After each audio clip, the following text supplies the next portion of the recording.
Good evening.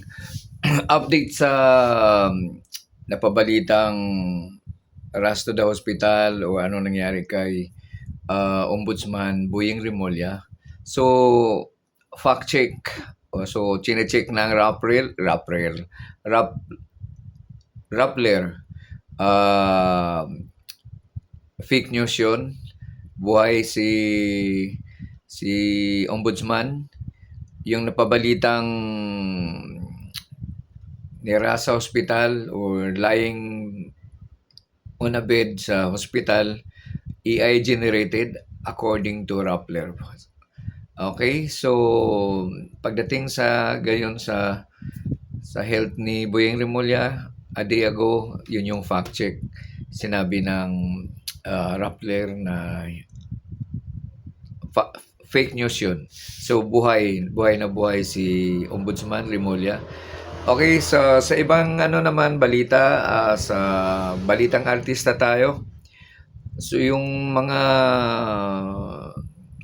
fans ni Coco Martin at yung real life partner niya si Julia Montes, binabalita ni Julia Montes na magkakaroon sila ng pelikula ni Coco Martin. Okay, at magkakaroon din si Julia Montes ng teleserye. So teleserye niya malamang hindi itong sa probinsyano, So siguro meron pa siyang uh, teleserye na siya yung bida, hindi diyan sa probinsyano, dahil sa probinsyano, 'di ba, ang bida talaga diyan ay si Coco Martin. Pero actually hindi ako nanonood ng probinsyano na kasi habang noon kasi nung nasusundan ko nung nandun pa si Susan Roses, parang pagka na-hook ka o nasundan mo sila, natatangay ka sa palabas na parang gusto mo nang magbukas na para mapanood mo na uli ano nangyari. So habang nakawala na ako, ay ko na manood kasi babalik na naman tayo doon sa na ano ka, yung parang nakalimutan mong palabas lang. So kayong mga nandyan, kayo na lang muna suportahan natin si Coco Martin, pero ah, ayaw ko na munang manood kasi busy ako. Sinisikap kong dumami yung subscribers ko. Sana tulungan nyo ako dito sa YouTube channel ko. Okay? So, yun lang. At ano pa ba? So, magiging content ko dito sa YouTube channel ko, parang sa isang upload, daming i-cover.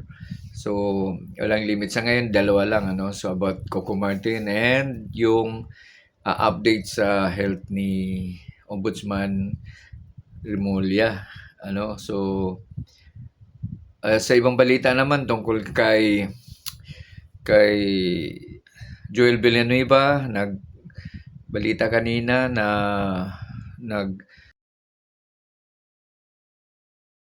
si Senador Villanueva sa DOJ kasama ang abogado niya para mag-counter affidavit Inakusa sa kanya. siya tungkol doon sa yung pagdawit sa kanya ng flood control, no. So titingnan pa yon, scrutinize pa yon, or imbestigahan pa siya kung ano. Basta so far sinagot niya, kinounter affidavit niya yung affidavit na nag-akusa ka sa kanya.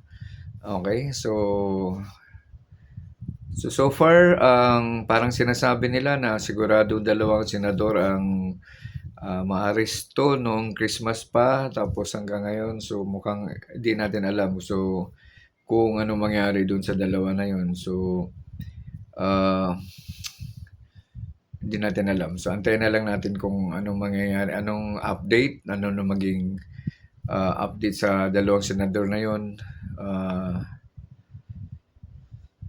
Sa nakabase na sa pagkakaso ng ombudsman, di natin alam kung sinadmit na ba sa Sandigang Bayan Okay, yung sa iba hindi bakit Sandigang Bayan, basta pagka government officials sa Sandigan Bayan, sa ombudsman siya, when ombudsman ang mag-imbestiga, then pag nakita ng ombudsman na may na dapat siya kasuhan, i-endorse ng ombudsman yung kaso niya doon sa Sandigang Bayan.